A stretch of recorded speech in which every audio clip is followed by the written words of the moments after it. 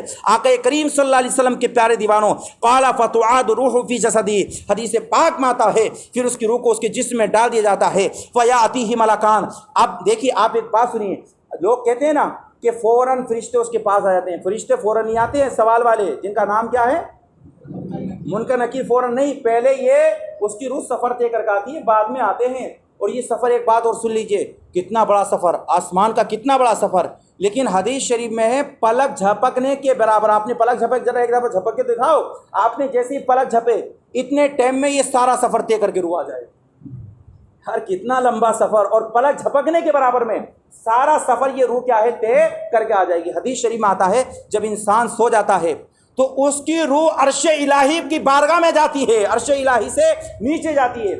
جب زندہ ہوتا ہے اور وہ کیا ہے سوتا ہے، ہر انسان کی روح کہاں جاتی ہے؟ عرش الہی پر، اور وہاں پر سجدہ کر کے بھی آ جاتی ہے، اور آپ کو پتہ بھی نہیں چلتا ہے، آپ سوتے رہ جاتے ہیں اور آپ کی روح عرش الہی پہ سجدہ کر کے بھی آ جاتی ہے۔ کتنا بڑا مقام ہے ہمارا۔ آقا کریم کے پیارے دیوانوں، سرکار فرماتے ہیں جب اس کی روح کو اس کے جسم میں لوٹا دیا جاتا ہے فیاتیہ ملکان، فیاتیہ ملکان، تو اس کے پاس 2 فرشتے آتے ہیں، فیجلسانہ، اب وہ دونوں فرشتے اس کے پاس آ کر کیا ہے بیٹھ جاتے ہیں۔ اب ہوتا کیا ہے؟ اللہ اکبر، آقا کریم فرماتے ہیں جن کی آنکھیں نہایت نیلی ہوتی ہیں، جن کے دانت نہایت بڑے ہوتے ہیں، جن کے ناخن نہایت لمبے ہوتے ہیں، جن کے بال نہایت خطرناک ہوتے ہیں، جن کا چہرہ نہایت بھیانک ہوتا ہے، وہ قبر کو چیرتے ہوئے پھاڑتے ہوئے مردے کو جھنجھوڑ کے اٹھاتے ہیں اور مردے سے پوچھتے ہیں فیقول من ربک، اے مرنے والے انسان ذرا تو بتا کہ تیرا رب کون ہے؟ وہ کہتا ربی اللہ، میرا رب کیا ہے؟ اللہ ہے۔ دوسرا سوال کرتے ہیں ما دینک، تیرا دین کیا ہے؟ وہ جواب دیتا دین الاسلام، میرا دین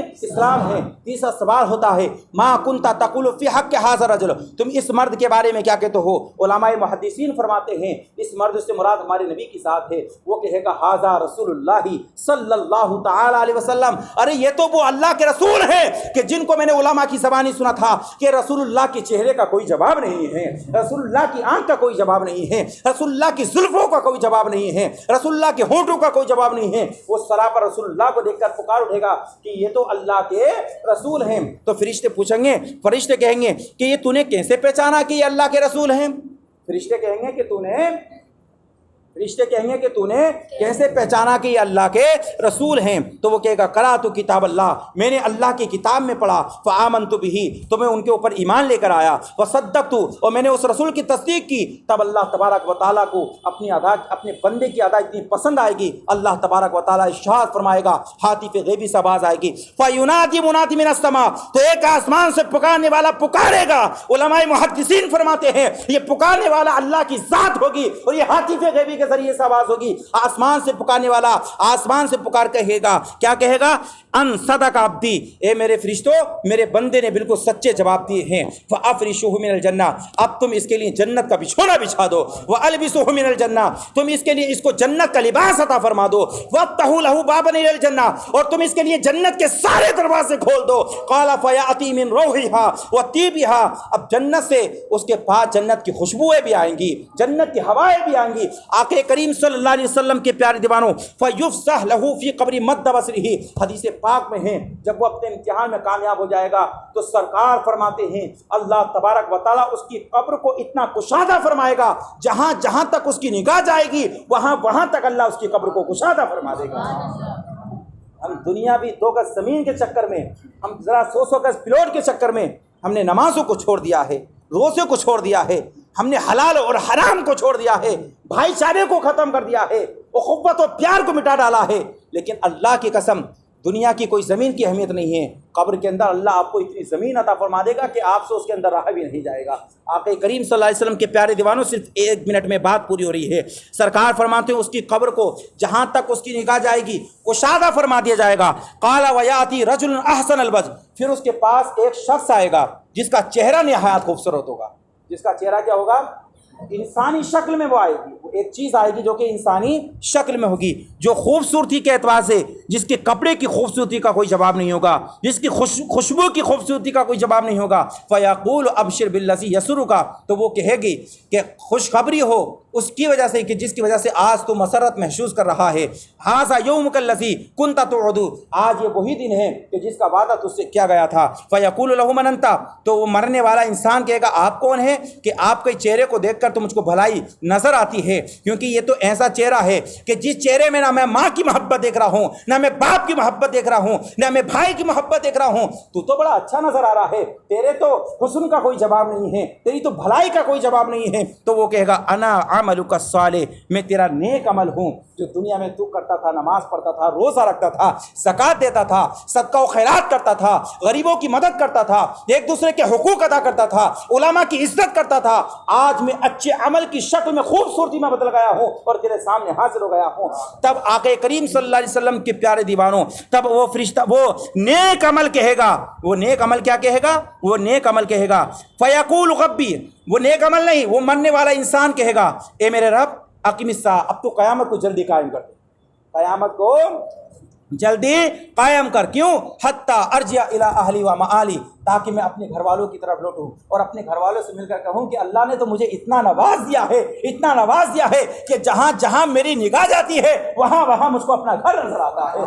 آقا کریم کے پیارے دیوانوں، تو اسی وجہ سے ہمارے نبی نے فرمایا ان الدنیا جنت للکافر و دوزخ للمؤمن، کہ دنیا کافروں کے لیے جنت ہے، مومنوں کے لیے دوزخ ہے۔ اس دنیا میں ہمیں پریشانیاں آئیں گی، اس دنیا میں ہمیں تکلیف آئیں گی، لیکن جو پریشانیوں کو جھیلنے کے بعد اپنی زندگی کو گزارتا ہے، اللہ کی قسم مننے کے بعد اللہ اس کو وہ صلہ عطا فرماتا ہے جو میں نے ابھی آپ کے سامنے پیش کر دیا ہے۔ ہم اللہ سے دعا کرتے ہیں مولا تبارک و تعالیٰ اگر ہمارا خاتمہ ہو تو ایمان کی حالت میں ہو، اور مولا تبارک و تعالیٰ ہمیں دنیا میں بھی نبی کا قرب عطا فرما اور مرنے کے بعد قبر کی دنیا میں بھی نبی کا پڑوس عطا فرما۔ دعا کے لیے ہاتھ اٹھا لیجیے۔ اللہم صلی علی سیدنا و شفیعنا و حبیبنا و مولانا محمد مبارک وسلم صلاۃ و سلام علیک یا رسول اللہ صلی اللہ تعالی علیہ وسلم۔ یا اللہ یا رحمان یا رحیم دل مارک مستقیم پروردگار عالم، حدیث کریمہ کا آج آدھا ٹکڑا لوگوں کے سامنے پیش کیا گیا اور اس کا ما بقیہ کل ہم سنائیں گے۔ یا اللہ اس کو اپنی بارگاہ میں قبول فرما۔ یا اللہ حدیث مصطفیٰ کے صدقے میں جو ہمارے خاندان سے، ہمارے آباء و اجداد سے جو بھی رخصت ہو گئے ہیں، یا اللہ تمام کی مغفرت عطا فرما، تمام کی قبروں کو کشادہ فرما، یا اللہ تمام کی قبروں میں رحمت و نور کی برسات عطا فرما، مرنے سے پہلے ہم سب کی بھی مغفرت عطا فرما، ہماری قبروں کو بھی کشادگی فرما، یا اللہ ہمارے چہروں پہ نور عطا فرما، ہمارے دلوں میں سرور عطا فرما، خوف خدا ہمارے دلوں میں بے بس عطا فرما، اپنے حبیب کے صدقے میں ہم سب کی حاضری کو اپنی بارگاہ میں شرف قبول عطا فرما۔ سبحان ربک رب العزة عما یصفون وسلام علی المرسلین والحمد للہ رب العالمین۔